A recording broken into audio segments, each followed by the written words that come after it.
welcome to your Friday. If you're listening on Friday, a lot of you binge. Hello to Rika, who is just binging a bunch of episodes. Jason Moe was just catching up with episodes. So some people listen to them every day when you wake up.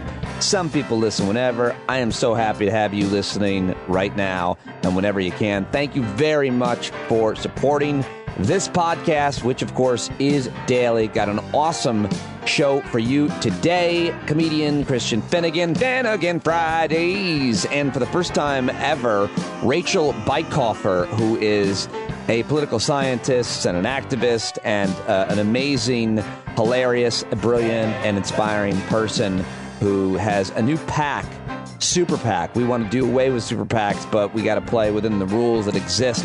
And she is going to crush the fascists with her new PAC, Strike PAC. I'm very excited to talk with Rachel and have her on the show for the first time. And, of course, always great with Christian Finnegan. Two great conversations coming your way. And because it's Friday, it's the abridged version of the show. I don't do the news on Fridays because I do the hangout on Thursday nights. Usually lasts like between an hour and 2 hours. And last night was great. We had almost 50 longtime listeners, subscribers joining us. Always great to have new people, which we had as well. Awesome conversation. So many great people in our community. I'd love to have you join us. Go to patreon.com/Pete Dominic right now or to the paid subscription link in the show notes and join us and support each other, meet each other, and learn more. It's awesome when listeners also connect and get together, which continues to be the case.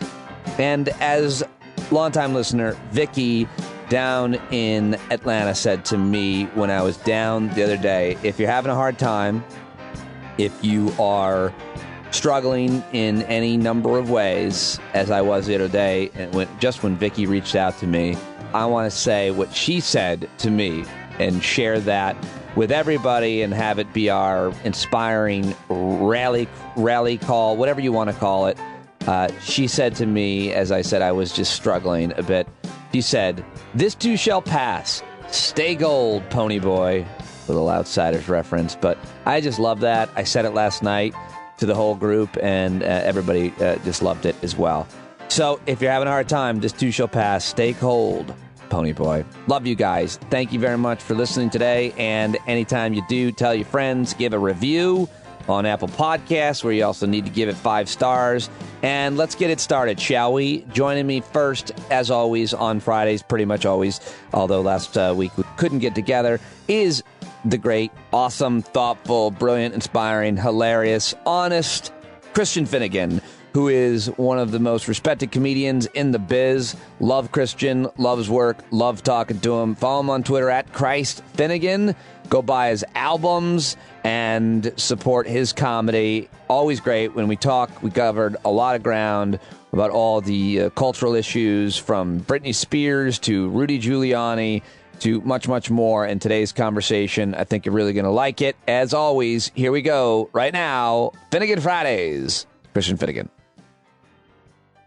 There he is right now, ladies and gentlemen, one of my all-time favorite humans to talk to, and we do it pretty much every week, except for when I cancel on him, which I had to last week. Finnegan Fridays, Christian Finnegan. Hey, man.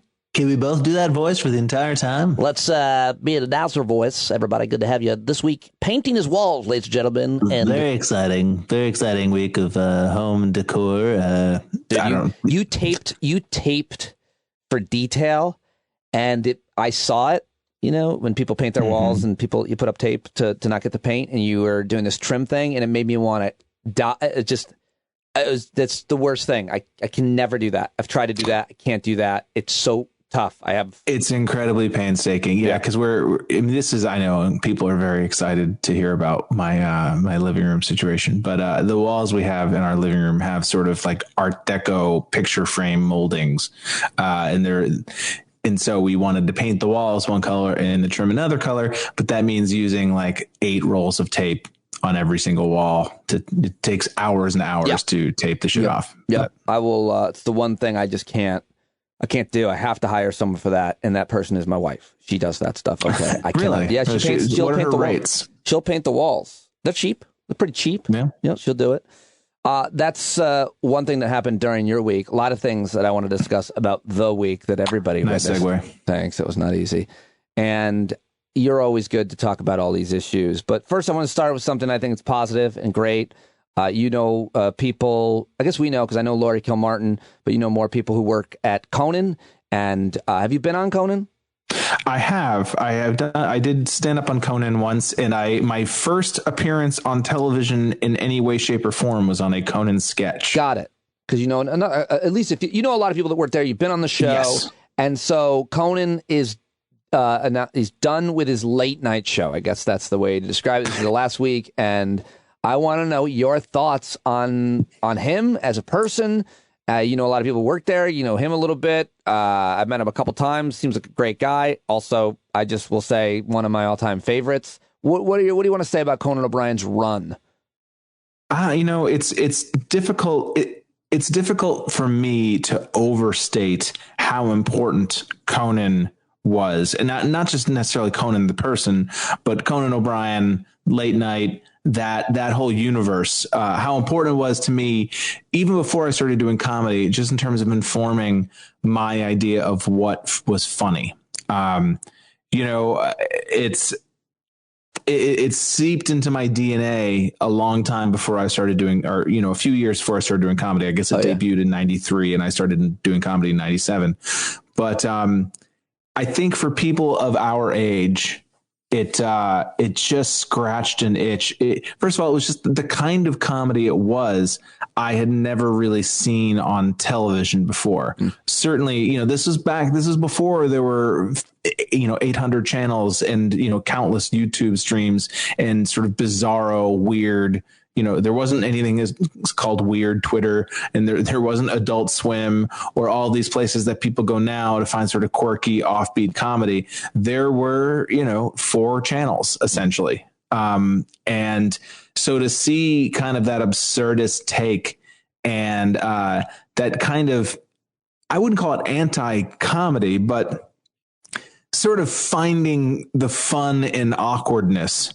There's obviously some of that came from Letterman, but I feel like Conan and Andy and all of those, all of the writers over the years, the one thing they had in common was kind of a playful absurdity mixed with sort of a soul crushing depression, if that makes sense. There was always sort of a through line of, incredibly, here's a Viking at a hot dog stand. Oh, and also, why are we even doing this? You know what I mean? And that really, it appealed to me personally. And I don't necessarily like speaking in generational terms, but it felt very perfect for quote unquote Gen X. There was always sort of that element of like, this is absurd that we're even allowed to do this. One of the guys that I thought was always had a great team behind him, so his scripted stuff was unique, original, and hilarious. But I loved his interviews. I love the way that he is with people, including on his podcast. I think he's someone who's very good at give and take, and takes a boring person and makes them interesting. And I just love the way he is with other people, and that's why it's great that he's always had Andy there. Like his back and forth. He's really good at identifying what is funny in a particular moment and sort of going after it. You know what I mean? Like he can really find where the comedy is in a scenario, in an interview, and like you were saying, kind of, and he understands kind of when to be the straight man and when he has to kind of jump and kind of more take charge. And it's a little strange saying quote unquote goodbye to Conan for like the 4th time. You know what I mean? Well, I was going to ask you about that too. Like, not only where does he go, which is less important than where has he been in my mind. I just wanted to hear what your thoughts were on what happened at NBC. It'll always be one of the most, what's the word? I mean, I read, I can't remember the War for Late Night, which was, I should read one of those. Yeah. They're great. Yeah. And it was sort of the sequel to, what was the first one he wrote? About Letterman and Leno. Yeah, the Late Shift, and then The War for Late Night. Yeah, The War for Late Night was about the whole Conan Leno debacle. So if people are interested, read that book for sure. Oh, oh God, I was so wrapped up in it. My wife and I were in Peru at the time. We spent all this money to go to Peru, and we were on a sort of a tourist train en route to Machu Picchu. And my wife just kept hitting me and getting mad at me because I wasn't looking at the scenery because I was so wrapped up in reading about Jay Leno sabotaging Conan. Is that a book? I should have Bill on. I worked with him at Sirius. He's a great guy. Is that a book, do you think, that like people would enjoy reading this summer? Does it hold up? Is it still certainly really interesting? To me, it's a perfect summer book because, it's because it's kind of catty and gossipy, and these people, they've been in your living room for decades. So it's like, who Jay Leno is, who Conan is. I mean, not only do you know like literally who they are, but you kind of understand when you read about Jay, the sort of business person, as opposed to the sort of like everybody's friend, as he puts across, it's delicious. I mean, it's delicious to read about. What do you think Conan's reputation is in comedy? Really well. I think some of your closest friends, even in comedy, have worked for him for years. Yeah, I have like 4 or 5 friends who have written for Conan for like the last 11 years, and it's hard to say. I don't know. I mean, I'm inclined. My sort of. I always think that my generation is kind of skipped over and ignored. In terms of, when the book is written, that will be skipped over. It'll go straight from, boomers to millennials, and no one will ever remember that there was something called Generation X once. And again, do you think that's true of comedy or just in general, our generation? I think it's true in general. I think you're right. I was hoping you were talking more generally, because I'm not hoping. I think it's horrible, but I think you're right about that. And I think that resonates with a lot of people listening. Go ahead. Sorry. Well, first of all, it's a smaller generation, literally. And also, I feel like we kind of bring it on ourselves, because the whole ethos of Generation X was, leave us alone. We don't care, whatever, never mind. Like none of this matters. Selling out is for losers. Do you know what I mean? It was self-deprecating in nature. The whole ethos of quote unquote Gen X was sort of stop paying attention to me, in a way. People always talk about Nirvana as being sort of the quintessential, grunge phenomenon, which of course they were. But, I think most people who are sort of music fans would probably, a lot of people would point to the Replacements as kind of being the band who philosophically sort of nailed that before Nirvana did. Like they had a song on one of their albums called "We'll Inherit the World, but We Don't Want It." And to me, I always thought that is like the perfect way of, sort of summing up my generation's sort of attitude of just kind of like, we don't want your crap, man, and so we can't really then complain when the world is like, well, you said you didn't want to inherit the world. So tough shit. So we'll skip you. Yeah. Oh, that's interesting. I love hearing you talk about it in terms of the music from that time. It was funny to watch my daughter, 16-year-old, walk out with a Nirvana t-shirt on the other day. I was like, where'd you get that? And I guess they sell. It's just graphic design for them, and there's nothing wrong with that. Speaking of which, the other one went to a record store, and this is a trend, decorating your room with vinyl albums, like on the wall. So she bought 20 albums for $2 a piece, and she doesn't know one of the artists, and she wants to put them all up on the wall. It's just aesthetic and graphic design. Yeah. And that's fine. That's fine. I see. I didn't think it was. I was like, do you know who that band is? And do you know any of their songs? Do you know any of their music? And she's like, no. And I was like, do you know what happened to the lead singer? She's like, no. I told her. And when you were asking those questions, you were more dad in that moment than you had ever been in your life. I guess. It's a very dad moment. But in my defense, I don't think I would have been interested in wearing the t-shirt or anything like of a genre of a thing that I wasn't like kind of a fan of. So I'm not saying I wouldn't wear a 1980 Olympics because I liked the Winter Olympics in 1980 patch, but I liked it. I knew what it was. Like to wear something and not know what it was and have it be purely aesthetic, I don't think I would have done that. That seems a little posterish. I think to myself, well, how old is your daughter? This is the 16-year-old. Well, and the 13-year-old's one with the reference. In what era was there any sort of era that these albums were from, or they're just kind of a hodgepodge? I don't know any of them either. Maybe the 70s. But I just think to myself, it's like, I used to think the 70s were funny just in general. And so if I had found an album for 50 cents at some record store, had some like ridiculous dude with polyester bell bottoms and a handlebar mustache, I might have just bought that because it seemed fun to me. I see young people walking around wearing Iron Maiden t-shirts all the time, because they always had like the interesting, the Eddie and the sort of all the cool imagery. And so at a certain point, it's really not about music. It's just about kind of a cultural signifier. So let's talk a little bit more, at least tangentially related to music. What did you think of this whole, I didn't really follow it too closely, but I do think it's a somewhat important issue in terms of the laws that you don't even know exist. There's so much bullshit out there. And maybe you tweeted about, I forget who tweeted about that. But anyway, Britney Spears this week made a lot of news because she basically apparently has been under her father's control for a long, long time. And she's been, I think, well, what do you think? Why is this story important? Is it important? And what do we take away from it? Well, I watched, there was a 1 hour, I don't know if it was Nightline or it was some Frontline or some program had like a 1 hour in-depth doc about Britney Spears' situation. It came out maybe 6 months ago. It was a kind of a big buzz on social media during the pandemic. And and it was really fascinating, and it was interesting kind of revisiting that era 20 years later. News Prime. Yeah. And I certainly didn't know a lot of the shit that had gone on kind of behind the scenes. I mean, at the time when Britney was sort of having her issues, that's when I was on VH1 talking shit. Oh, you're actually implicated here. You did a little bit. You did damage to her.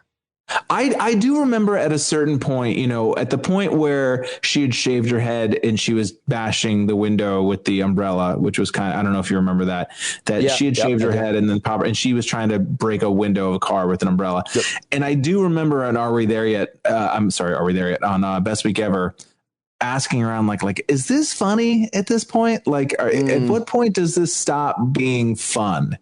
And I don't remember, I certainly didn't start like a protest, like, guys, what we're doing is wrong here, and we should all change our ways. But I do think at a certain point, I kind of skipped certain topics, like when Lindsay Lohan started to really when it started to get bad. Amanda Bynes had some issues. There was a certain point where it's like, I'll leave that for other people. It just felt a little gross to talk about. Now, obviously, episodes of Best Week Ever were completely ephemeral, and they probably don't exist anywhere, even on YouTube. So luckily, no one will be able to out me as being a complete liar about that. But from the best of my knowledge, I kind of jumped ship on Britney Spears once it became very clear that this had descended into an actual medical emergency. You look back on some of the ways, not just that she was treated, but like Justin Timberlake, would be interviewed about having had sex with her, and it was all very coy and gross. And some things just, you don't understand that you are living under a certain cultural hegemony until you get some distance from it. Like you don't see things as being sexist or racist or homophobic. And then you get a little distance from it and you're like, how did we ever not understand? I'm watching right now. I've been rewatching 30 Rock, like just in my leisure, just for fun, because it's one of my favorite shows, and it's still a fantastic show. I mean, it's just one of the, in my opinion, one of the feats of comedy of the past 25 years. But still, there are a bunch of episodes where there's a running gag about someone being gay. Or someone is kind of, I think we might have even spoken about this before. I don't think so, but go ahead. But there's, or a joke where, Tracy Morgan, whose character Tracy Jordan essentially is Tracy Morgan, where he's crazy. And there's so many times where the punchline of him being crazy involves a quote unquote tranny or a transvestite or, And it all seemed kind of fun and silly at the time. And you watch it with 2021 eyes and you're just like, God damn it. I considered myself a progressive. I'm sure all these people on this show did too. How did we not see that? And I know this is a long way of saying there's a lot of things about the Britney Spears phenomenon that would go very differently in 2021. And maybe it would have meant that she wouldn't have been as successful, because that sort of sexualization of a teenager just would not fly right now. It wouldn't fly. And that sort of, that sort of creepy, I don't want to call it pedophilia, but bumping right up against an inappropriate sexualization of a child, I think it would have just given everybody the oogies now. It's interesting to me because I feel like I'm not necessarily like responding or relating to what you're saying, because I feel like she's not that much younger than me. And so I felt like, it wasn't inappropriate for me to look at her sexually. Because not you, but I'm saying the way that she was marketed, the way that she promoted, But if you grow up, during the time that we did kind of with her in a way, it probably wasn't really inappropriate for us because she was someone around our age, I think, right? Of course. She's not that much younger than us. But I think that also just I'm just checking myself. I'm like, did I ever have inappropriate thoughts about her? I'm like, yeah, I always thought she was sexy. And then I'm like, well, weren't we around the same age? Like, it wasn't that. And now I look at someone like, I don't know, I'm trying to think of a young Billie Eilish or something. Like, I would think that would be weird for me now at 45 to look at someone like that who seems, I don't know. I don't even know how young she is. It happens online. I mean, there is a lot of creepy Billie Eilish sexualization or whatever. And I think that she's now older, and so it stops becoming as much of an issue. But I don't think that it wouldn't have been a viable PR angle in 2021 the way it was back in 1990. Right. Yeah, no, that's whenever it was. Point taken for sure, and a good one. Let me ask you about this other story. I'm sorry, just to get back to like the whole term "barely legal," which was a term that was kind of a punchline in the 90s. It was a magazine, or like a porn magazine. It's a porn search term. It's a thing, and the idea of like, oh, she's legal, but barely, dude. That was kind of a funny thing that we all bought into as like acceptable. It seems so fucking weird now. And that's good. That's good. That's progress, I think. And I think so. I mean, the world changes, and we've talked about the cancel culture thing in so many ways, and in so many of the people that bitch about it, what they're really saying is the world has left me behind, and I don't like it. Yeah. And I should not be held to the standards that exist now. I should be held to the standards that I want to be held to, which stopped evolving when I turned 20. Yeah. Yeah. And it can be funny when we're talking about things that don't harm people, like the sports teams or shows or anything, music that we like. You know what? I'm not listening to new music. I like the music I grew up with. This music today is bullshit. Talking about, even I see you tweeting about, some controversy over Broadway shows and, Hamilton and all these things. Like, like, it's fine to hold on to old things and like old things. It's just wrong to not realize that when it comes to people's identities and discrimination and marginalization, if you don't realize that that's been happening, which takes me to another issue that I wanted to ask you about. And I've talked about this as openly as I can and seen as that the kid posted on my public Facebook page. Is, I got together with a bunch of my buddies from high school. We took a picture. We put it up. Everybody that we went to high school with commented about how great it was to see us or made fun of the way that we have aged. And then one guy said, and part of me looks at that as nostalgic and has good memories, but the more important part knows that some of these people were my torturers, my bullies. They destroyed me. And all of us reacted like really, I think, well to him and accommodated it. And I reached out to him and talked to him privately. And but then it got a little bit weird with he and I, because he basically was like, you're part of it. You were, I was like, what did I really? I thought we were friends. And what did I do? And I was being a little defensive because I didn't think I was that guy and so on. Yeah. And I was bullied a lot. That's partially why I wasn't. And he's like, you're part of it. And we had this back and forth, but eventually I had to come out and tell him about all of my pain and all the horrible things that happened to me. In short, Christian, I was the shortest kid, smallest kid, all of school, from kindergarten all the way through. He was gay, came out after school, but was, I'm sure, made fun of for being effeminate. And I was like, dude, I was made fun of long before anybody had any idea about sex because I was the smallest and I was beat up. And this person put me up on a hook. And I was tortured. So I'm just saying, like, my point of telling you this publicly is we all had our story to tell. Yeah. And I might have bullied you, but I was also bullied, but I've grown up. If I owe you an apology, if there's anything I could do or say, I'm happy to do it. And I even offered, I said, let's talk about this on the podcast. I think it would be really great and cathartic for a lot of people. But he in his defense, he wasn't hearing it. And he did hear me talk about my bully and stuff. And he's like, basically, finally, the point is, he's like, well, then why would you hang out with those guys? We've grown up, man. We've all grown up. Yeah. And I never put up with their shit. I pinged them all back for what it's worth. Anybody who bullied me, I went right back at them. I didn't. That was. I mean, I can't. You're correct in the sense that everybody was bullied and everybody was a bully. Or really. Everybody had their insecurities. They had their home shit that nobody knew. The most popular kid that everybody liked, great athlete, got all the girls. Dude was tortured at home. Didn't know it. Yeah. Yeah. And, and that doesn't forgive necessarily, there's. Nope. It doesn't forgive anybody's behavior, but the difference between you, like, you admit it and you apologize and you understand like things evolve and, you can't, there's only so much apologizing you can do for the person you were when you were 13, it's only so you can't go, I don't have a time machine. There's nothing you can do to change that. But I do think that a lot of people, they get kind of, and I have no idea about this person you're talking about, so I don't want to make any accusations about this particular guy.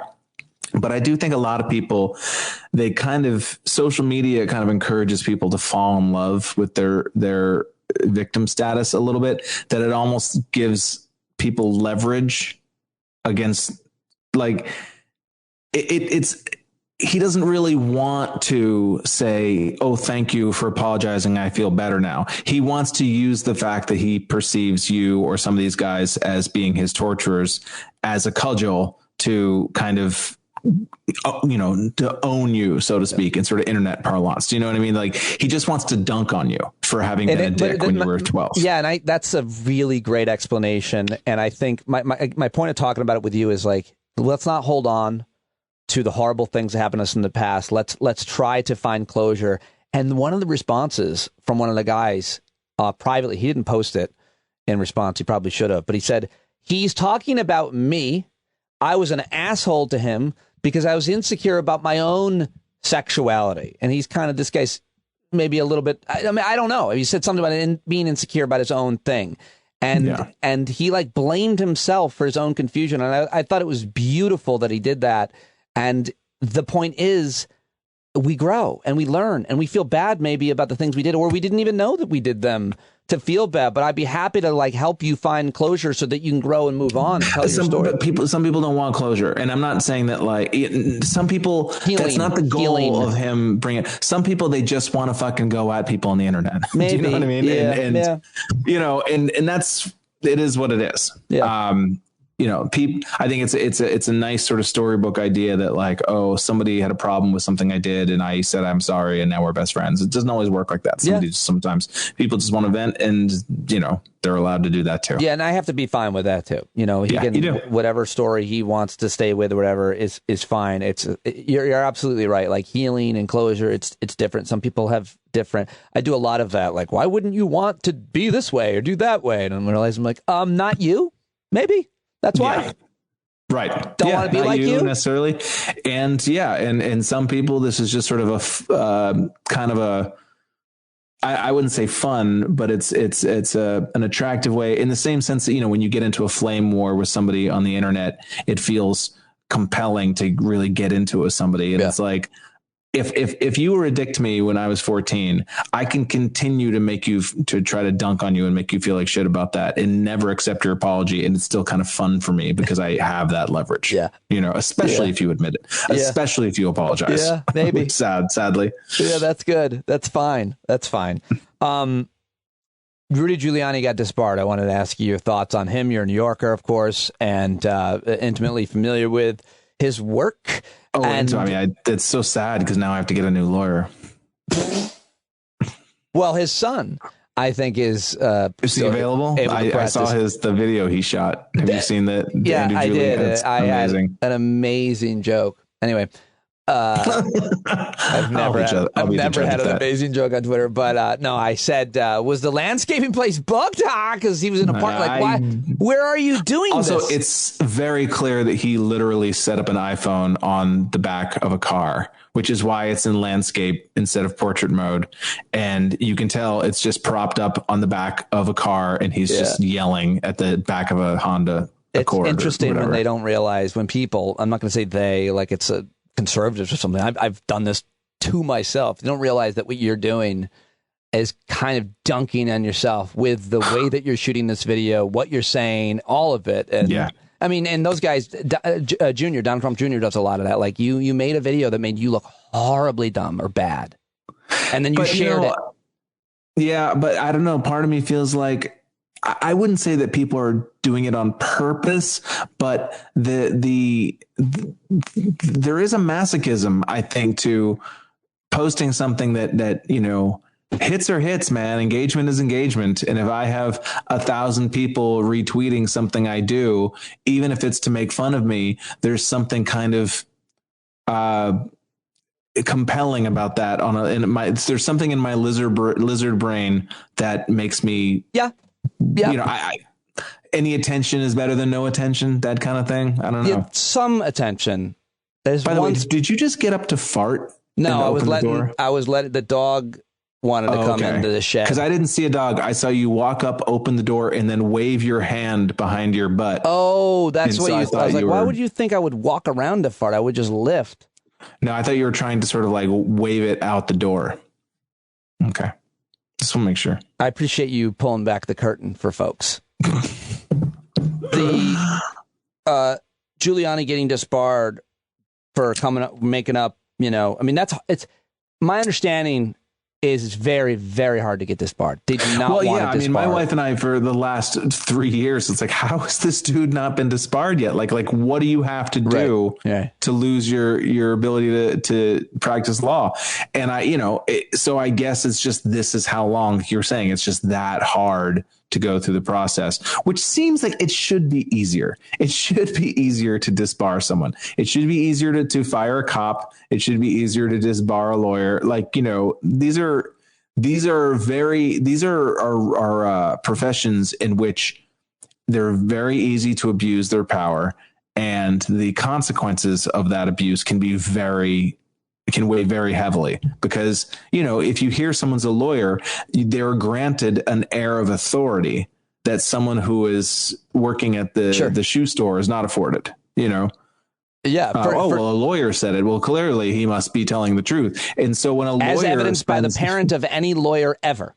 Yes, exactly. Versus the parent of the shoe store salesman is different. The mom isn't necessarily running around as much saying that. But yes, the lawyer mom works it in everywhere.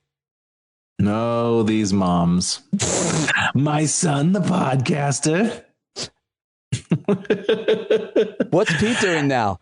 He sits in the shed, podcasts. He has his Patreon is doing very well. How many subscribers does Pete have now? Oh, up 10% in Q4. My mom does not talk in percentages or quarters, but other than that, I think we've got it. That's funny. So anyway, I don't know what else there is to say about Giuliani, I guess, other than just what an interesting. It's just kind of nice that there is that the laws of gravity may in fact exist, even though they just take a lot longer than you would think. The accountability issue is one that progressives and Democrats are pretty concerned about right now. We're concerned about a lot of things right now: democracy, voting. And of course, will there ever be? That is the real damage to me that Trump has done to the country. Have you seen Blazing Saddles? Yes, but I can't reference it. It's one of my faves. And at the end of Blazing Saddles, for people who've seen it, they know that basically the townsfolk trick the posse of bad guys to come in. They're going to come into the town and destroy the town. And so they create a fake town of just like flat plywood buildings, and they lure the bad guys into that town, and then in sort of like an ambush situation. But they go to trash this town, and then they realize it's just a bunch of pieces of plywood that fall over. And I feel like that is what Trump did to our political and social institutions, that he came in, that you could be a psycho, or a far right nut job 10 years ago, but you thought that there were these guardrails in place that would stop you from just being a straight up fucking liar or a straight up scumbag or just, evil. And then Trump came in like a bull in a china shop and started just knocking these institutions over left and right. And you're like, oh, it turns out that you can just lie. You can just flat out lie. You don't have to dissemble. You don't have to be vague. You don't have to kind of put spin on things. You can just lie and you can get away with it. And so now all of a sudden, all these people like Giuliani, who probably was always, he's always been the scumbag he is now. I remember Fran Lebowitz referred to him once as a small man in search of a balcony. And, and this was back when he was mayor in the 90s. Yeah. And I think people like Giuliani, like they saw that Trump just came in and could just be a fucking liar and get away with it. And it unleashed them. The Matt Gaetzes of the world. It's like, oh, we don't have to even pretend to tell the truth. We can just be totally full of shit. And which is kind of a mark. It's a very, from what I understand of history, kind of a common sign of sort of fascist regimes is that the idea of truth becomes very malleable. That, which brings us to maybe a final subject where this plays out right now, because what you're talking about is something where we could cite example after example from the past, but I think it's really important to talk about what's happening this week. And I have been on the podcast a lot with some experts, but that's exactly what they're doing with this idea of critical race theory, which is getting tremendous amount of attention. They're simply saying that it is a thing that it isn't. And what I've learned this week from experts in messaging is it's not helpful to argue with them about what it is, because they do what you're saying. They just say, it's teaching white kids to hate themselves. It's divisive. It's anti-police. And you're wasting your time by saying, no, it's not. It's this and this, because this works for them to get what they need to win elections, to demonize people. And that's exactly what you're saying that Trump did. He created a space for this technique to be used much wider than it ever was here, maybe. I know I've said this to you in the past, but I have there's this sort of idea that people have certain beliefs and that their behavior follows from those beliefs. That I think a certain thing, and so therefore I act a certain way. Whereas I have always believed that's the exact opposite. People have these sort of, not to overuse the term lizard brain, but they have these sort of baseline desires to do certain things that they might not even be fully aware of what their motivations are. And they will create a belief system or embrace whatever belief system allows them to do the things that they already want to do. So it's like, if you want to sort of get back at all the people who tell you should feel bad about racism, if you want to basically eliminate any discussion of race in our sort of schools or public discourse, CRT, sure. Critical race theory, I'm on board, whatever it is. Because I promise you, within 5 years, if this goes unchecked, even bringing up slavery will be considered critical race theory. You are so right, because the argument has always been that you're the racist for talking about race. Yeah. Yes. Yeah. Yes. Great analysis on all of these issues. I love having you be the last guest, the last word of the week. But now people love you so much, I always have to make you the first guest on these shows, pretty much. And not that I don't know what matters, but I think people tune in for you. I know they do. That's kind. And at least 7 people do. Finnegan Fridays. People were upset last week again that you weren't there, which is entirely my fault, because I took off a few days. You had to go to the Cape. I had to go to the Cape Cod. Yeah, which thank you for your advice on that. You did not tell me about the new cannabis shops. That was different. Oh yeah, I forgot. Took my dad. I didn't have that when I was 12. Took my dad to a weed place for the first time ever. Hilarious. Yeah. Did you get totally baked, dude? No, he doesn't partake, unfortunately. But Yeah, I tried with my dad and it wasn't working. Oh yeah, he wasn't into it, or yeah. Well, he's already a little out of it anyway, so it just made him more hard to be around.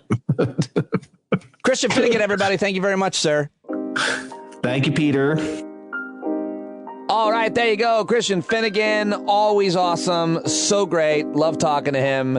Really we talked for another 20 minutes after, and he's just become such a great friend and supportive guy, and I really love him. So always happy when he joins me, and I know you are as well. Now I'm very excited, though, to share with you my second conversation of the Friday show, episode 379. This is the first time she's joined me here on the program, on the podcast. I've never actually talked to her until today. And you may have seen her on Real Time, actually, last weekend, last Friday night. More importantly is her work. She's a political scientist who has a tremendous amount of credibility in her analysis on elections. She is a nationally recognized election forecaster. Her work has appeared in all of the nation's leading media outlets, and she's just started a really important new mission, and that is launching a super PAC called Strike PAC, strikepac.com, where the tag is, the stakes couldn't be higher. The future of American democracy is on the line. Extremism in the Republican Party is no longer on the fringes. It is the mainstream. With the GOP's war on democracy and truth, the party cannot be entrusted to hold power, and she is going to be doing some really, really important work, flipping the script by running a brand offensive against the GOP, forcing the party to defend itself, helping Democrats win elections by modernizing electioneering strategies and expanding the electorate via targeted, high-stakes, nationalized messaging and branding. I highly recommend you send this organization money to do just that. A great organization, a really awesome person. Rachel Bitecofer on Twitter, and right now on Stand Up. All right, there she is. I've just told you all about her and how amazing I think she is and her work is, the hilarious, the brilliant, and a force to be reckoned with. Rachel, great to have you on the podcast for the first time. Great to meet you, and I've loved talking to you for the last 15 minutes before I hit record. Thank you for joining me. I'm pleased to be here. Let's have a hoedown. Let's have a hoedown. Lots of things I want to ask about Strike PAC and your work and messaging and politics and data. I have one argument I'm going to try to mount that you're going to destroy. But first, a lightning round so people get to know you and your thoughts on things. I love lightning rounds. Well, people save lightning rounds for the end. I thought it would be good to start with you. Okay. It's kind of like starting with jumping jacks, right? You got to get that heart race. Yeah, sure. Fine. Who is the worst senator in the U.S. Senate? And we can only allow, I've talked with my fake producers, we can only allow for one answer. I'm sorry. Ron Johnson. You're wrong. I'm so sorry. Sorry, that's the wrong answer. It's Ted Cruz. Yeah. No? Nope, it's Ron Johnson. Okay, I'll leave the lightning round if you want to make the case. Oh, sure, I'll make the case. I mean, Ted Cruz is like when we're talking about worst GOP senator, I mean, I know it's hard. Pretty much the entire caucus. And sure. You guys think this is bad now, wait till 2022, because all of the rest of like the McConnell establishment wing is retiring strategically because they knew they couldn't survive Trump, primaries. So like the crazy caucus in the Senate's about to like increase. It's going to be like Senator Dan Bongino and Magneto. Oh my God, yeah, right. But Johnson, let me tell you why Johnson's particularly insidious, right? Is that he is basically knowingly, as a sitting U.S. senator, worked in collusion with the Russians, with the KGB, and with Putin to spread disinformation and misinfo that comes directly from those intelligence agencies, right? I mean, not that they haven't all dabbled in that a little bit, but Johnson is like the most vocal of them, and also in a state that he can be tossed easily in this cycle coming up in 2022. So, so we can get him. You're the analyst. We can get Ron Johnson out. We can get Ron Johnson out, but only if we have massive turnout. Okay. Next lightning round question is, I just thought of this one before I called you. This is dangerous. Do you know where you were when you found out Donald Trump had COVID? Oh, man. Do you know where you were when you found out that Donald... Where was I? Exactly. I mean, I'm sure I was sitting right in this chair, waging, war for democracy on this keyboard in front of me when I found out he had COVID.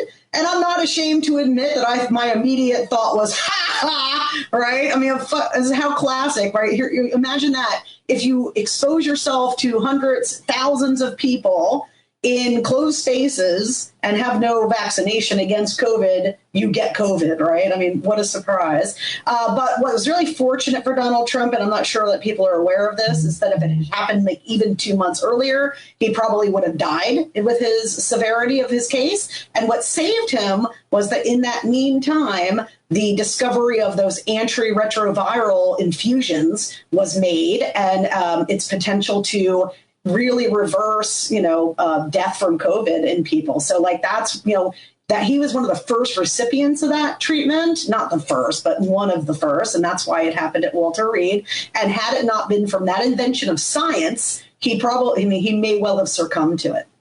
Oh, wow. I didn't realize that. It wasn't his superpowers. Remember when he comes out in the White House after that and tells everybody, go get COVID. It's no big deal. Look, I survived. Yeah. Yeah. Okay, last kind of lightning round one. You've done a lot of high profile media over the past couple of years because smart people realize that your analysis came through. Sometimes people with credibility who, analyze things right and predict things that come true actually get more credibility. And sometimes people are architects of war and they keep getting invited on. But my question to you is, since you've done a lot of this high profile media, tell us someone in this high profile media, corporate media that you like, that you admire, that you even might watch or listen to on your own if you weren't invited to appear on their show. Joe Scarborough, and let me tell you why. It's easy for one to, criticize the opposition party. As a person, and let me explain this to people because the layperson might be confused by that. As a trained political scientist with a particular area of expertise in political behavior, political psychology, it is exceedingly hard for somebody with an ideological predisposition to set that aside and see reality that is before them. All right. That's why I have a soft spot for all of the prolific never Trumpers who have worked hard to make sure the narrative coming up against the anti-democratic collapse of the Republican Party isn't just coming from people on the left or even in the center. It's coming from the entire conservative intellectual class that helped build that party, right? And Joe Scarborough, in particular, has this giant platform. He's got a lot of control over it, and he uses it as best as he can. Keeping in mind that he will tell you himself, he still ascribes to the more like traditional intellectual arguments for conservatism to try to save our democracy. Right. So even if Joe didn't have me on the show, I would still be watching him every day. Well, I will only say this. When you were on that show, I feel recently, I was screaming at Joe, as I often do, let Rachel talk! I want to hear Rachel, not you! That's what I always yell. I always want to hear he talks too much. Okay. If it makes you feel any better, though, like when I have my own podcast, when I first started it especially, like it was, for me, it was a conversation like we're having, right? It's not like I want to, but I got so many complaints. Oh, let the guests talk the whole time. I'm like, yeah, I've had that too, but it's different when it's a longer form like this, a podcast or even radio. And if you have a 3 or 4 minute segment, which is what TV is, it's like, you've got, I used to do an impression of him and other people who do this when you host a show and don't let the guest speak. It's like, joining me now, Rachel Bitecofer. And Rachel, thank you for joining me. And then talk for 10 minutes and then say, thanks for joining me, Rachel. And she's like, I didn't speak. I never said anything, but let me not do that now and get to the meat of why I have you here. StrikePack.com, StrikePack.com. Go now and give them all of your money, which is not a thing I'd ever thought I'd say about a PAC. I thought as a progressive, I hated money in politics and I hated PACs and I want campaign finance reform. And now here I am supporting your PAC. What did you do to me? Because you can't have any of the things that you want until you have more seats in Congress and the presidency locked up constantly, right? And the reason we don't have those things now is we refuse to use the weapons that are being wielded against us to defend ourselves and to beat back this Republican Party, which is now collapsing into what I call neo-fascism, because it meets all the other requirements of fascism aside from the adoption of a kind of like socialist control of capital. Right. So it's obviously neo-fascism that we're talking about, but it's still fascism. I mean, we got Rick DeSantis going after the university system of Florida. They're playing the long game. They are trying to, they came after the 1619 Project and now CRT, which to them is the same thing. It's just a dog whistle, racist dog whistle technique. But they're doing that because they have come to understand that if children continue to learn the multicultural equality curriculum that we universally, Republicans and Democrats and independents, supported until about 2010, right? That they can't win the long term, right? So like what they have created is a really comprehensive strategy to beat back demographics or destiny, right? To beat it back in the short term and in the long term. And if you control information, then you can bend it all you want, right? So like their goal is to basically reinstate lost cause conversations about race in America and bury our real history, because they find that it makes people unsupportive of a party that's increasingly about white supremacy. So what are you trying to do? What is Strike Pack, and what makes you so unique and different? That's my analysis, that it's pretty unique what you're trying to do, and not everybody could do this. I know you've consulted on the Lincoln Project, which, similarly, went after, I mean, they've got their own problems, but went after in a very offensive way Trump and conservatives, and everybody says because they are conservative, they understand how to talk to them. I'm not sure I buy that, but I think what you're doing is something similar in terms of going on the offensive, although I think you'll be, even more effective because you understand so much more about the data and what moves people and how to message. So what is it?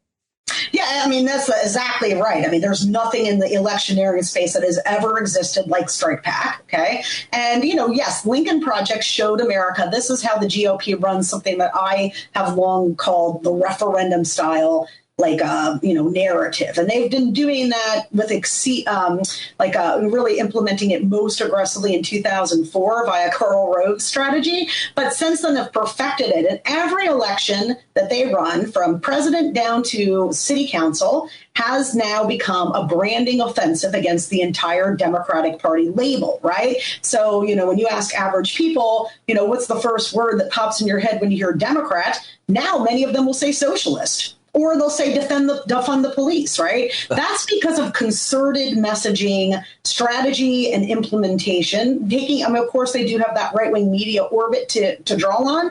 But as I said in my tweet today, we help them. They serve stuff up like CRT or woke culture. And instead of talking about them covering up an insurrection that many Republican Party elected officials probably have involvement in, including the president of the United States, we're happy to oblige. We'll sit there and get distracted and have these substantive debates about the merits of this and that, right? So Strike Pack literally takes the electioneering apparatus that's on the left now and builds an alternative model next to it. And that alternative model is primarily concerned with introducing and implementing a sophisticated, targeted, micro-targeted brand assault against the GOP that forces them to respond to us rather than the other way around, keeps the narrative where it needs to be for us to drive turnout, because people don't vote when they're happy, okay? And on the left, people get happy pretty quickly. Joe Biden winning, many people have checked out. Right? On the right, they aren't allowed to get complacent like that because they're treated constantly with reinforcing threat narratives, right? So Strike Pack is convinced that in lieu of building this infrastructure, which is truly a people's pack, because believe it or not, there's not a lot of buy-in from the establishment who think, oh, well, we've been rolling Lucy in the football for so long. Why don't we try new Lucy in the football, right? So they make these little modest tweaks at the very top of the system. And what's wrong with the system is it's planted in shitty dirty soil, right? Soil that needs to be dumped out. The whole tree needs to be derooted and it needs to be rebuilt from the ground up. And the pressure is, of course, that we have to do this in time to defend the government, the governor of California and his recall attempt, because believe it or not, if only 35% of the electorate bothers to vote, and most of them are Republicans or right-leaning indies, Newsom's vulnerable, right? So we have to come and fortify that messaging and fortify this Virginia state legislative messaging in 2021, because they have a new trifecta here in Virginia. And if we give that up, the narrative heading into the midterms is going to be that the GOP is advantaged. It's going to kill us on candidate recruitment. I mean, I'm trying to get the left to do is what the right has been doing for a long time: strategic planning, right? Strategic movement, strategic articulation of, you create a strategic plan. It's a short and long and middle term plan, and then you execute those things. Right. Because right now, as people are fond of saying, we bring flowers to a knife fight or a gunfight. No, dude, I'm telling you now, we're still bringing flowers, and they now have a tank. Okay? And if we don't build our own tank, we're in super trouble. All right. I want to get more specific with what you're talking about, but the thing that I get hung up on here, and I know this is not what you're saying, I know that you understand this a lot more than I do, obviously, but I feel like it's important for us to recognize that different audiences require different messaging. And if you have a group of people that are pretty much all like-minded, it's easier to message to them. And that group of people in this case is the Republican Party, conservatives, versus progressives and Democrats, which are all over the place in terms of their background, their religion, their everything. So I feel like it's also always a false equivalency when we say Republicans are so good at messaging and strategy and Democrats aren't, because the difference is the audience is so much more homogenous on the right than it is the left. Am I right? Am I wrong? Yes. Have I made any good points? Right. Yeah, you're absolutely right about homogeneity issues, right? Ideologically, the Republican Party is much more stolidly conservative. Its modal ideology is conservative. On the left, our modal ideology remains moderate. Okay, and homogeny in terms of race, right? I mean, can you just not use the phrase modal ideology again, because it's too highbrow for me and some of my listeners? All right, I'll try not to. I'll say average. Okay. Appreciate it. So the homogeneity and the establishment, by the way, the strategic long-term executed plan of building a right-wing media ecosystem and using it to gain electoral power, is an advantage that they have. But here's where I'll tell you, you have the problem, but the diagnosis wrong, right? Okay. The problem's right, but the diagnosis is wrong. And what that is that we actually are the ones on this side that commit this logical or cognitive bias called naive realism, right? It affects all humans. But in the term, like the way that I'm applying it here, naive realism in terms of left-wing messaging, it takes the form of this. We think everyone's like us. Okay, we think everyone is informed and engaged and paying attention, and especially knows all the giant top line details of what is happening in the political system. So we don't need to tell them about the Republican Party, collapse into fascism or, blocking the January 6th committee. We don't need to tell them those things because everybody knows, right? And that is the flaw, like at that soil level of our entire system. Because guess what, people? If you're listening to this show, you're part of the 1%, not the economic 1%, but God help me if anybody is, please send me a big fat check. Strikepack.com, strikepack.com. But the intellectual 1%, because you are not normal. And therefore, if you design an electioneering system that is based on the assumption that you are, or even somewhat typical of the average voter, you are screwed, right? And the Republican Party gets this. They understand that reality is what they tell people it is. Okay, and that's the sad fact. So, like, Lincoln was very targeted towards Republicans, and I had told them I was on their board. I wasn't a consultant. I joined the board, but I did not believe at all their messaging would have any effect on moving Republicans, which of course it didn't, or even right-leaning independents, but that it would, because it's a referendum style that no one does on the left until me and them.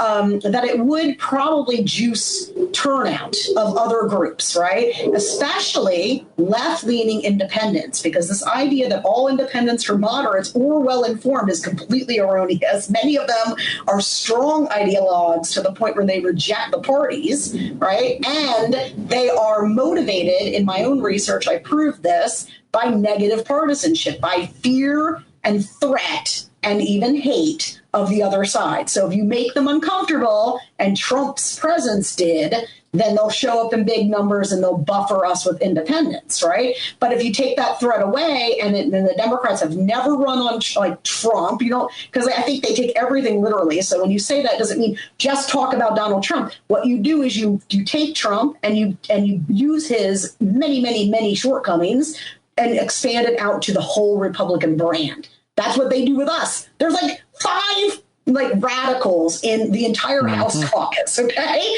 And yet, if you ask the average Republican what does a Democrat look like, it's these 5 people. Over there, after 2010, 2012, 2014, 2016, 2018, their entire fucking caucus is full of radicals, right? And this is a quantitative act, right? Yes, but I know you're not. Knows that.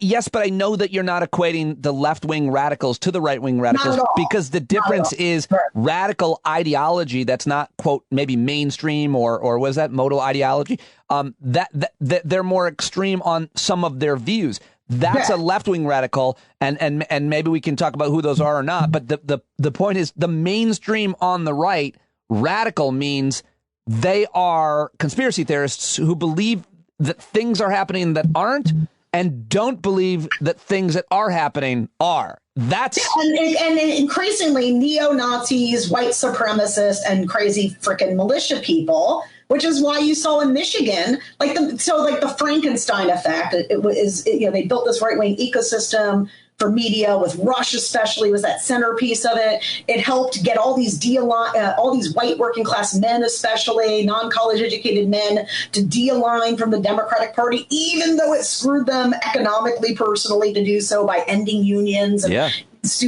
empowering more Reaganomics, right? They did all of that because they understood that, if it's about race, it's about racial animus, right? If you tap into it and make people feel threatened, especially the group that's in power, and, tap into it. So there's none of that on the left, right? I think you could argue, what about Ilhan Omar and her stuff about who gives a shit, right? You can't. It's always a mistake when we have a conversation that takes one comment from one person made one time and then try to act like it's both sides to a problem where fucking 140 or more House Republicans voted not to certify a legitimate and most verified in history presidential election. That's 70% almost of the House caucus of the Republicans. Okay? That's radicalism. Yeah. I mean, I just think radicalism, yes, extremism, neo-Nazis and so on. But I mean, I now define right-wing radicals as people who believe that we're drinking baby's blood, that Democrats are drinking baby's blood. My point is that is not it. So what makes something fall on the, technically, because I'm being technical when I talk about extremism, I'm talking about, if you look at the voting behavior and position taking of the House Democrats, right? You've got the squad way over on the left, right? Which one's left on this? Whatever, you know what I mean? Yeah. on that left side of the spectrum. Mm-hmm. And then most of the distribution covers, the moderate hump and moves over even into a little bit remaining tail, more conservative liberals. They're still liberals, but they're on that conservative bell curve, right? So that's a quantitative fact. When you look at the Republican caucus, these people are now the modal or average Republican members. So radicalism is the mainstream platform of the Republican Party. But the problem is, right, that's true, and we aren't making that case. Right. On the other side, they're using the few members on the outside of this distribution and defining the whole party on it. Do you see what I'm saying? Yes, I see exactly what you're saying. And let's get specific with, how it works and how you're fighting against that, because what you're saying is that they, and you said this earlier, but they scream you're a critical race theorist, or you're a this or you're that, and we scream, no, we're not. I am not. What are you talking? Wait, you don't. That's not even. And we're on the defensive, and we're trying to say that's not. What are you saying? And by the time we're done with our third tweet saying I don't believe what you say I believe, they've convinced everybody I am what they say that I am. And what you're doing now is going on the offensive and doing that to them, but more honestly and accurately saying, no, they are these things. They do believe these things. Yes, in fact, I'm hoping one day they'll sue me for equating them to, the early Nazi party in Germany as it rose to power, because I will take them to court and I will fucking prove my case, dude.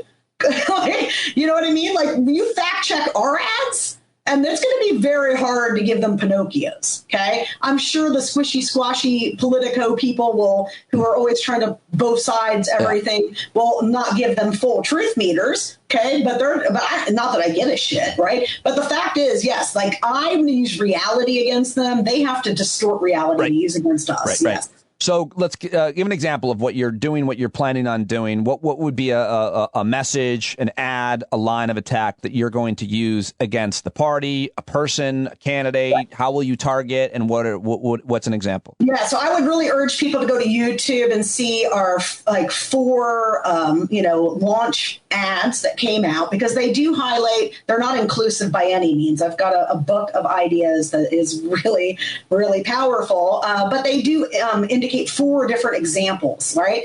The first one, the one that they can only view partially right now on that Morning Joe clip on the YouTube site, is about economic branding, right? Yep. So, like, the conventional voter out there are millions of people casting ballots for Republican candidates under imagistic images of, like, what that party stands for. So, like, when you ask this person in Whole Foods even, or, Kroger, what does the Republican Party stand for? They're not going to say any of the shit you think they're going to say. They're going to say low taxes and good for the economy, good on national defense. The problem is none of those 3 things are accurate, right?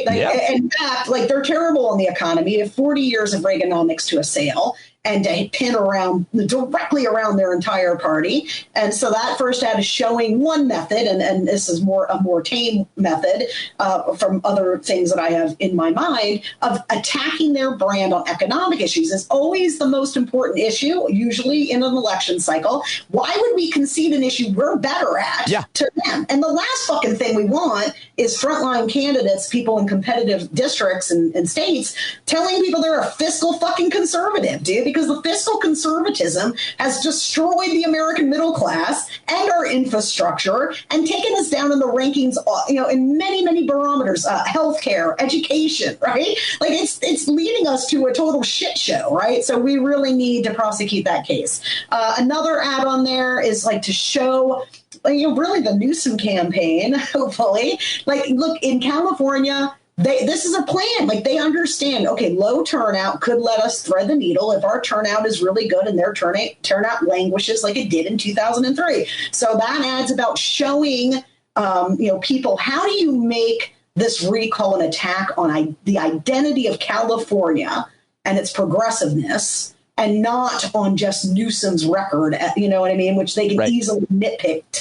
But the fact is that the California economy is the strongest in the nation right now. They have a surplus. Yeah, and has a surplus and killed COVID. I remember covering their budget deficit a few years ago, thinking they will never, ever get out of this budget deficit. A state will have an impossible time. It was a few years ago. No doubt. I'm not, again, though, people don't maybe. And that's why they want to kill Cali so bad, because they know, like, if the right person comes along with the right institution, strike back, and starts to tell people that shit, they're in trouble, dude, because that's their bread and butter issue, right? And they suck at the economy, and they, it's such easy, low-hanging fruit.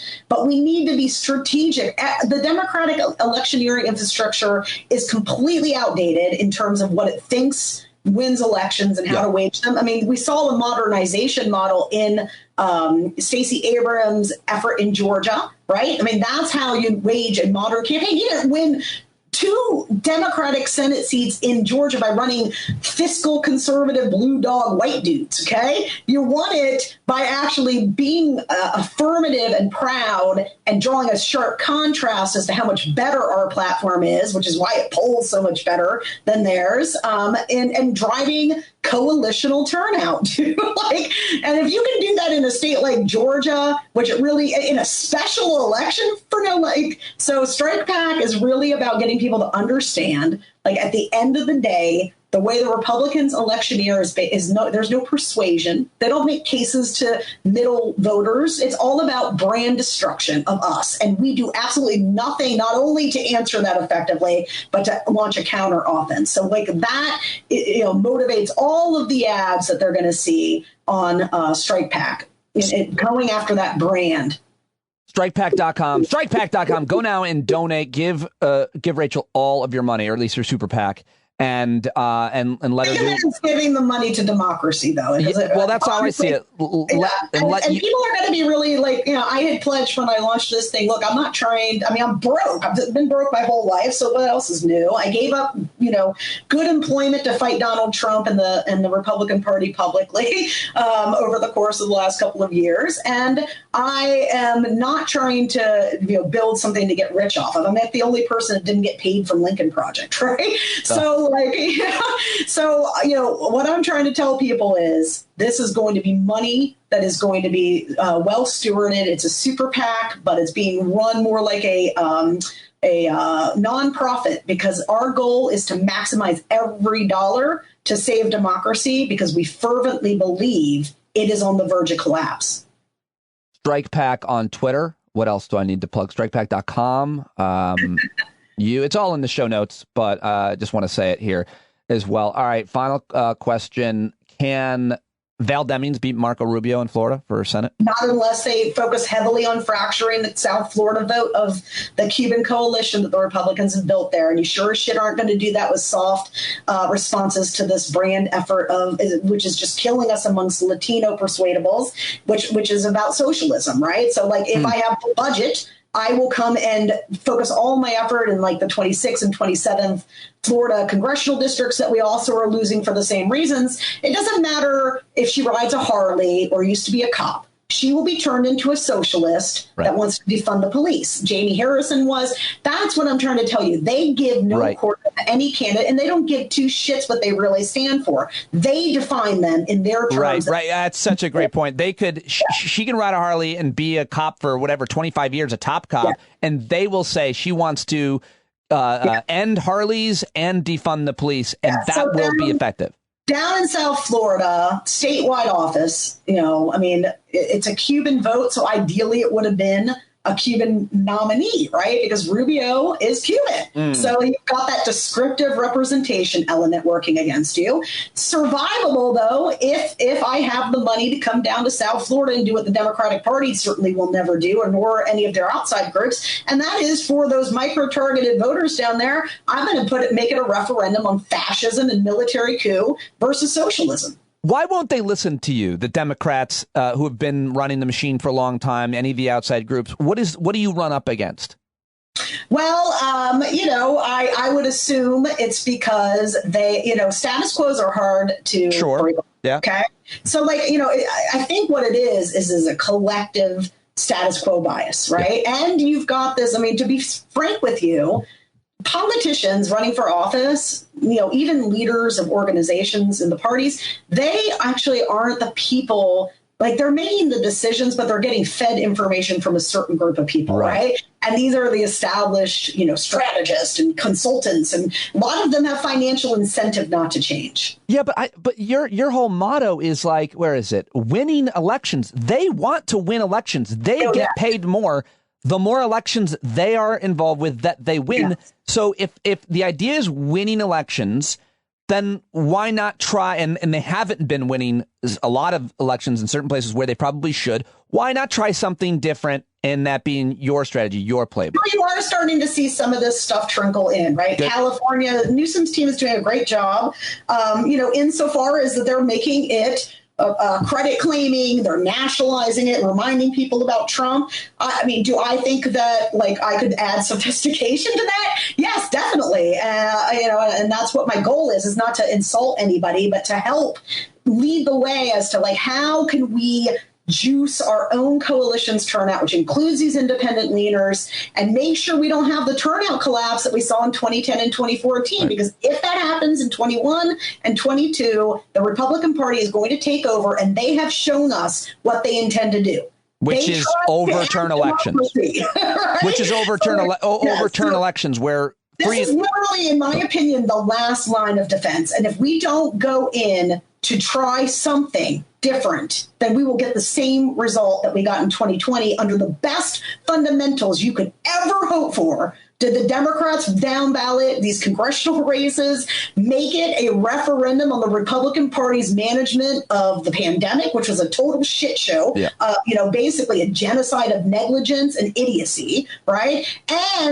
And on top of that, they passed the HEROES Act in July and never talk about it, right? The Senate, Mitch McConnell and the Senate won't move this HEROES Act, which has all this relief. So we never get the second aid package until after the election, and they don't even make that an election, like the narrative of the election. And instead they focus on fucking healthcare from 2018. Because they think it worked then, when really all that worked was that people were freaked out about Donald Trump. And that's why my forecasting model said we're going to see massive turnout surges in Virginia in 2017, 2018 in these midterms, and in 2020. Right. And the Republican Party, by the way, by deploying the shit that I'm arguing we need to do, drove their own turnout up in those cycles, even though they were in power. OK, so that should fill you with fear if you're listening to my voice. Well, can we do something that will, and it does, but what can we say here at the end that could end on a higher note that would not fill people with fear? If you could only have one snack for the rest of your life, what would it be? One snack, espresso. I mean, I eat espresso pretty much all day, every day. I'm a total. You got your own machine? Yep, sure do. Oh, look at you. I've got my own system. I could even make a sugar-free version of the coffee frappe. You could make it mocha and it wouldn't be sugar-free. Oh, wow. Interesting answer. Only movie. Best movie of all time. Stupid question, man. Right? Not fun. No, I mean, it's not. I mean, it's just that I've got like 5 I'd put in there, but I think Spaceballs is pretty good. Yeah. Good choice. I mean, because I do what still lives on in quotes, right? Oh, good. Yeah. Baseball, right? Yeah. Very That's good. a great way to think. Yeah. I mean, I liked Red Dawn, the original. I don't watch any of these remakes of the most, like if you try to remake The Breakfast Club. Yeah, no, I completely agree with you. However, if you remake anything with Chris Hemsworth in it, I'm watching. Well, there you go. He is so hot. He is my hall pass. Like, I'm like waiting for this Amazon movie to come on that has him in it. Doesn't it have him in it as a future war guy? I think so. I don't care. I watch him do anything. He challenges my mostly heterosexuality in a real honest way. Yeah, Rachel, so great talking to you. Everybody go to strikepack.com, go to the show notes, send Rachel all your money and let her do what she does better than anybody else. I really appreciate it. Tell your rich friends to do the same. Yes, tell all of your rich friends to do this right now. I don't have any rich friends. It's only democracy on the line, folks. No doubt. Thanks, pressure. Rachel. All right, thanks. It was super fun. All right, there she goes, Rachel Bitecofer. So great, so much fun. Love talking to her. Wasn't she great? Definitely got to get her back. I hope that you'll send that pack money. I think she's really good and really smart and has a lot of data that she uses and applies. I like what I've learned this week here on this program. A lot of first-time guests, as always. Love hearing from you and letting me know who you think I should have on the show. Always greatly appreciate your advice, your ideas for segments and guests and whatever you can. So send them my way, standupwithpete@gmail.com. That's all I've got for you this week. I really appreciate your support. Can't do it without you. While it's free, it's not cheap. Please sign up for a paid subscription right now by going to the show notes and hit paid subscription, or if you're not already, or just go to patreon.com. I don't know anything. I'm getting tired. Patreon.com/Pete Dominic. But right now, It is time for John Carroll to take us away with his new song that is now just released for everybody, not just us here on the podcast. Everybody can now go get this song. It's called Stand Up. Singer-songwriter, Grammy Award winner, John Carroll, who we saw last night. We love him. Here he is. Take it away, Johnny. Stand up. I think you're driving wheels with leaking grease. Boy, you better stand up. Stand up. Well, there's a whole lot more of us who know what's right. They'll keep right on ignoring us if we keep sitting tight. You got to open up the window to let in some light. You got to stand up. That's right. You got to rise up. You got to stand up. You got to stare the devil straight in the eye. We got to let him know it's his turn to go. See it clear when all you hear is a lie. Don't get up off of your butt, get down off of your fence. Even if it ain't a very friendly audience, well, they'll begin to listen when you start making sense and you stand up. Stand up. No need to point your rifle to defend your town. Just stand up. Stand up. You know they can't deny you what you're laying down. Boy, you better stand up. Stand up. Show your face of every color, yellow, black, red, and brown. She's the place where every lost child will finally be found. There's only one thing to do before we stand our ground, and that's stand up. Stand up. Well, the founding fathers saw the land for all. They had to stand up. They had to stand up. They had a keen imagination for a crystal ball, drawing all the plans of stand up. But all they had to go on was the time they were in, with other causes for laws, and since they weren't even sin, they knew that change was gonna come before the change could begin. They had to stand up. All right, they had to stand up. We got to stand up. We got to look the devil square in the eye. We got to let him know it's his time to go, and make it clear when all we hear is a lie. While you lying awake wondering where the money all went, it'll be the cost of freedom that'll go unspent. You can see him flee the scene of that experiment if you stand up. All right, we got to speak up, we got to reach up and raise your voice in every way you know how. Don't be toes up, you got to show up. Ain't no better time to do it than now. No need to pledge allegiance to no wanton tribe. Rise up, show obedience to the voice inside, and listen well and it'll tell you not to run and hide. It says